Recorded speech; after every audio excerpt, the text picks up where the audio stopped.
दिल्ली के प्रगति मैदान में आयोजित विश्व पुस्तक मेले के दौरान नक्षत्र मेला भी आम दर्शकों में आकर्षण का केंद्र बना हुआ था तथा वहीं इस मेले में अग्नित्रा फाउंडेशन द्वारा लगाया गया स्टॉल भी आने वाले लोगों को काफी लुभा रहा था। इस दौरान तंत्राचार्य श्री गणेश दुबे जी को आरोग्य कार्यक्रम के दौरान India book of world records उपाधि से नवाजा गया। इस मौके पर तंत्राचार्य श्री गणेश दुबे ने अपने वक्तव्य में बोलते हुए कहा कि तंत्र विद्या केवल समस्याओं का समाधान नहीं है, बल्कि यह जीवन में सकारात्मक बदलाव लाने का एक शक्तिशाली माध्यम है तथा वहीं डॉक्टर गणेश दुबे जी को यह सम्मान उनके द्वारा तंत्र विद्या और आध्यात्मिक क्षेत्र में किए गए उल्लेखनीय योगदान के लिए दिया गया है। यह आयोजन विशेष रूप से उन लोगों के लिए है जो जीवन में खुशहाली, सफलता और मन की शांति में रहना चाहते हैं। तो ऐसा लगेगा जैसे सूरज को कोई दीपक रास्ता बताने की कोशिश कर रहा है। जिन्हें देखकर, जिनसे समझकर, जिन्हें पढ़कर मैं आगे बढ़ा हूँ। ये मेरा सौभाग्य है, मेरे माता पिता का आशीर्वाद है, पूर्वजों का आशीर्वाद है कि आज वो सब मेरे साथ मंच पर हैं और मैं तहे दिल से सबका स्वागत, हार्दिक अभिनंदन करता हूँ और ईश्वर से प्रार्थना करता हूँ। सभी का स्वागत है। सभी लोग जोर से ताली बजाएं और इन डिग्निटरीज का स्वागत करें।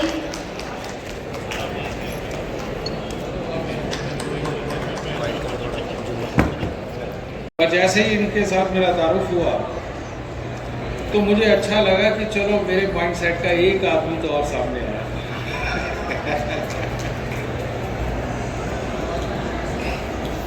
आज जब मैं ये सम्मेलन में आया या हमारे ये नक्षत्र में आया, ये हमारे अरुण बंसल जी का दिया हुआ तोहफा जो है जिसमें आके हम गदगद हो जाते हैं। यहाँ देखिए कि सिर्फ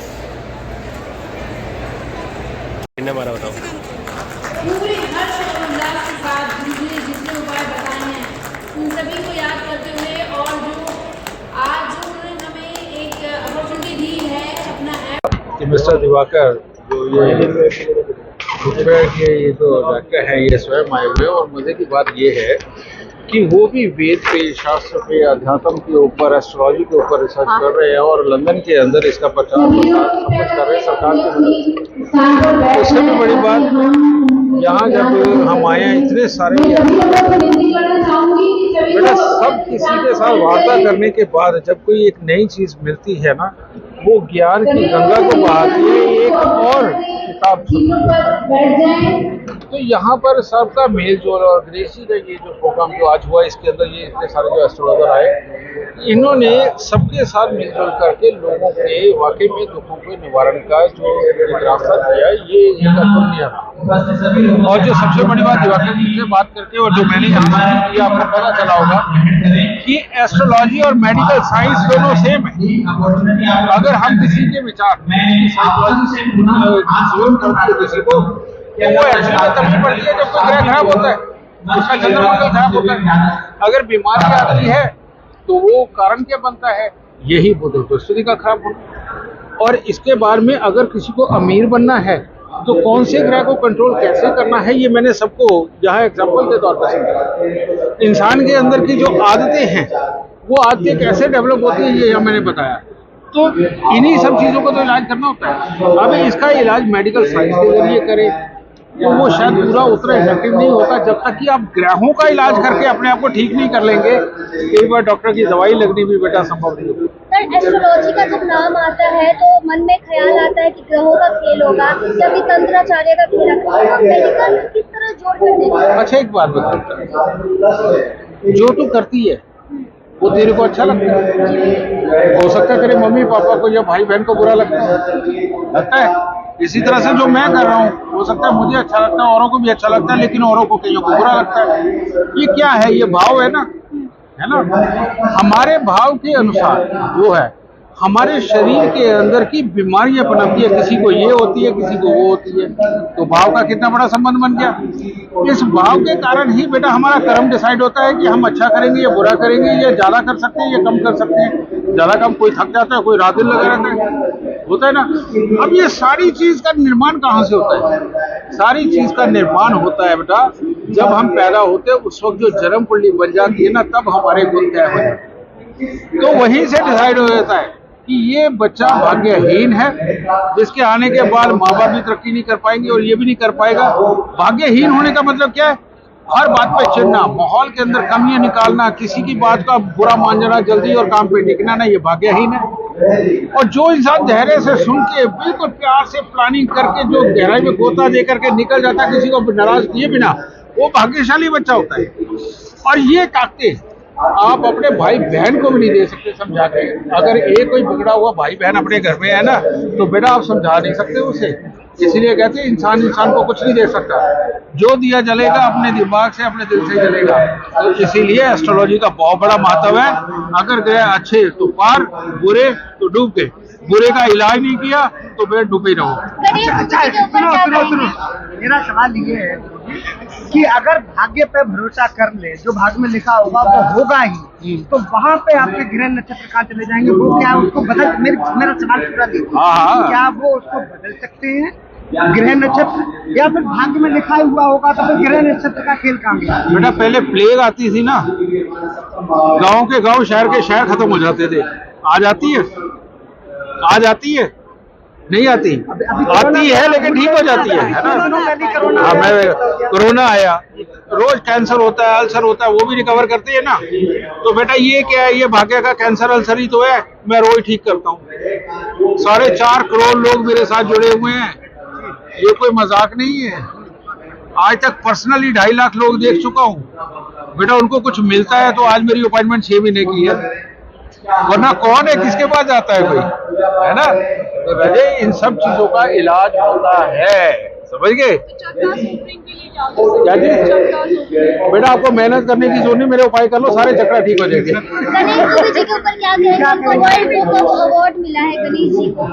बेटा उन्होंने अच्छा काम किया है, उस चीज को समझा है, उसको आगे बढ़ाया है। ऐसे लोगों को तो अवार्ड मिलना चाहिए और ये बहुत अच्छी बात है। इस तरह से जो अपने क्षेत्र में एक अच्छा काम कर रहा है उसको प्रोत्साहित करना चाहिए, उसको ये नाम मिलना चाहिए। मेरा यही कहना है, ठीक है ना? क्या लग रहा है आरोग्य और नक्षत्र में कितना डिफरेंस है? आरोग्य और नक्षत्र यहाँ पे लगाया हुआ है, तो आरोग्य और नक्षत्र में कितना डिफरेंस मानते हैं? आरोग्य और नक्षत्र में बेटा यही कहना चाहता हूँ कि नक्षत्र ढंग के होंगे तो आदमी के रोग होगा ही नहीं, और नक्षत्र ढंग का होगा तो वो आरोग्य है ही, ठीक है ना। तो या तो फिर नक्षत्र से पूछ के पैदा हो, नहीं तो अपने नक्षत्र का इलाज करो अगर वो खराब है तो।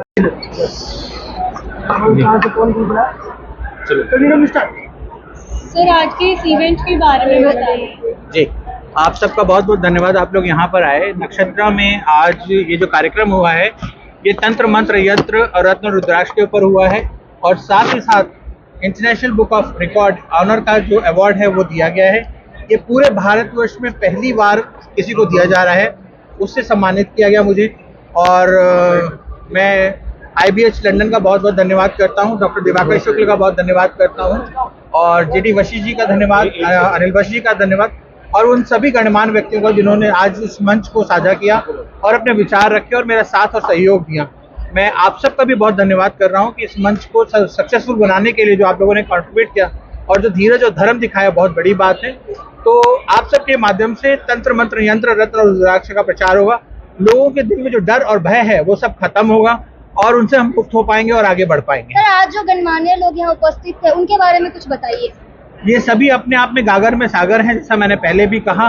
जैसे आप वशिष्ठ जी को जानते ही हैं, वो गुरुदेव वशिष्ठ जी को, अनिल वशिष्ठ जी को, डॉक्टर दिवाकर शुक्ल को, अरुण बंसल जी को, ये सब वो लोग हैं जो लेजेंडरी हैं।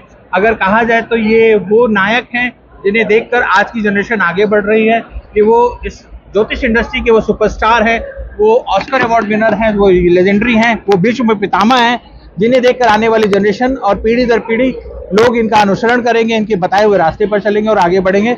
और मेरा भी यही प्रयास है कि आने वाली पीढ़ियों के दिल से मैं तंत्र का डर निकाल सकूं और उन्हें आगे बढ़ा सकूं। नक्षत्र के बारे में आप क्या कहेंगे? नक्षत्र एक बहुत यूनिक प्लेटफॉर्म है जो हर साल लगता है। ये 18वां नक्षत्र है। ये एक प्लेटफॉर्म है जहां पर देश विदेश से आए हुए सभी ज्योतिषगण सब लोग मिलते हैं और अपने विचार रखते हैं। एक तरह से ये एक ऐसा प्लेटफॉर्म हो जाता है जहां पर दूर दराज से भी आए हुए लोग आकर अपनी बात को रख सकते हैं और बड़ी सरलता से रख सकते हैं। यहाँ कोई बहुत हाई प्रोटोकॉल नहीं है, बहुत हाई सिस्टम नहीं है, सबके लिए ये दरबार खुला हुआ है। ये दरबार दीन को आदर, ये दरबार में सबका सम्मान है, सबको प्रेम है। एस्ट्रोलॉजी और नक्षत्र को लोग टेकन फॉर ग्रांटेड ले लेते हैं, उतना उनको डीप नॉलेज नहीं है जो यंगस्टर्स है, तो उनके लिए क्या कहेंगे? देखिए, हिंदुस्तान में ना आधे से हिंदुस्तान की जो जनरेशन है वो सारे के सारे 20% डॉक्टर, 20% लॉयर हैं और 20% एस्ट्रोलॉजर हैं, 20% तांत्रिक है और बचे हुए 20% क्रिकेटर हैं। जिंदगी में कभी बैट नहीं उठाया होगा, लेकिन सचिन तेंदुलकर के आउट होने के बाद कहेंगे ऐसे बैट उठाना चाहिए था इसको। तो जो हमारी भारतीय जो हमारी जनमानस है ये बहुत एग्रेसिवली मतलब पार्टिसिपेट करती है, चैतन्य है, जागृत है। तो इसलिए ये कहना कि वो टेक इट ग्रांटेड लेते नहीं, ये उनका पार्टिसिपेशन का एक मेथड है, वो पार्टिसिपेट करते हैं। मेडिकल और एस्ट्रोलॉजी को आज जोड़कर जो कॉन्फ्रेंस किया गया, अगर मैं इसका सार पूछूं या फिर निचोड़ पूछूं तो क्या होगा? सार यही है कि हजारों और लाखों लोगों तक ये बात पहुंचेगी और उनके दिल का भ्रम निकलेगा, वहम निकलेगा और उनके जीवन में परिवर्तन आएगा। गुरु जी क्या कहेंगे, आप लगातार कई वर्षों से तंत्र के बारे में लोगों को जागरूक करते चले आ रही है, लेकिन अभी भी भ्रम है लोगों का, तंत्र को एक काला जादू की तरह देखते हैं, रात के अंधेरे में डर की तरह देखते हैं। आप कैसे अभी निकाल पाएंगे लोगों के? देखो, ऐसा है कि ये है कि इंसान डरता तो सुई से भी है, इंसान डरता हाथी से भी है। तो इंसान के अंदर का डर निकालना तो बहुत मुश्किल है, लेकिन उसके लिए प्रयास करते रहना चाहिए। लोग सूर्य की रोशनी में आने से भी डरते हैं और चांद के अंधेरे से भी डरते हैं, तो इसलिए प्रयास करते रहना चाहिए। जब आज से 10 साल पहले तुमने ये सवाल पूछा था तब तुम अकेले थे, आज देखो हम 20 लोग खड़े हैं, तो कहीं ना कहीं तो परिवर्तन आया ही, कहीं ना कहीं तो हमने ग्रोथ की है, कहीं ना कहीं तो डिफरेंस आया ही है। और ऐसे ही करते रहेंगे, रस्सी आवत जाते हैं सिल पर पड़त निशान, कोशिश करते रहेंगे, कहीं ना कहीं तो इनकलाब आएगा, कभी ना कभी लोग तंत्र को समझेंगे और सम्मान देंगे। क्या लग रहा है, आप लगातार जागरूक कर रहे हैं तंत्र के बारे में, लोग बहुत से जागरूक भी हो रहे हैं, अभी भी कुछ लोग नहीं हो पा रहे, लेकिन क्या आप मानते हैं कि लोग जो अभी जो जागरूक नहीं है, जिनके अंदर में डर बैठा हुआ, वो निकल जाएगा जिंदगी? देखिए, ऐसा है कि सबके जीवन में परिवर्तन लाने का तो मैं प्रयास नहीं कर सकता, पर अगर 2 लोगों के भी जीवन में परिवर्तन आ गया तो मेरा प्रयास सफल है। उन 2 से आगे आगे बढ़ता चला जाएगा। और सबको प्रसन्न करना तो भगवान श्री कृष्ण और भगवान राम के बस में भी नहीं था। तो मैं तो बहुत छोटा सा एक तुच्छ प्राणी हूँ, मैं प्रयास कर सकता हूँ, मैं कोशिश कर सकता हूँ, लेकिन क्या रिजल्ट आएगा वो मेरे हाथ में नहीं है, वो उनके हाथ में है। लेकिन हाँ, काफी हद तक सुधार आ रहा है, लोग तंत्र को जान रहे हैं और तंत्र को समझने की कोशिश कर रहे हैं और खुलकर बात करते हैं। अगर आज आप देखिए तो 2 साल पहले किसी न्यूज चैनल पे, किसी पॉडकास्ट चैनल पे, कहीं पर भी कोई तंत्र का एपिसोड नहीं मिला करता था सिवाय मेरे, और वो भी यूट्यूब और गूगल उसको ब्लॉक कर दिया करता था। आज अगर आप देखेंगे तो सारे पॉडकास्ट तंत्र पे बन रहे हैं, सारे यूट्यूब चैनल तंत्र पे चल रहे हैं। तो ये बहुत बड़ा सक्सेस है, बहुत बड़ा विषय है और मुझे बहुत सुकून है कि लोग तंत्र के बारे में बात कर रहे हैं। अवार्ड मिला है तो उस बारे में कुछ बताना चाहेंगे आप? ये मेरे माता पिता का आशीर्वाद है, मेरे पूर्वजों का आशीर्वाद है और सतत कंटिन्यूअस जो मैं मेहनत कर रहा हूँ उसको उन्होंने रिकॉग्नाइज किया, मैं उनका बहुत बहुत धन्यवाद करता हूँ। और ये मेरी मेहनत ये लगातार चलती रहेगी, ये मेरे सफर का एक माइलस्टोन है, मेरा सफर का अंत नहीं है।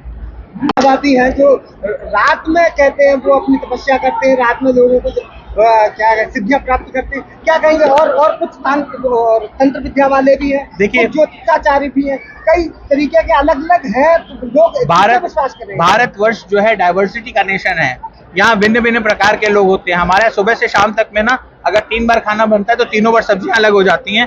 तो हमारे यहाँ तो ज्ञान का भंडार है, हमारे यहाँ नॉलेज का भंडार है।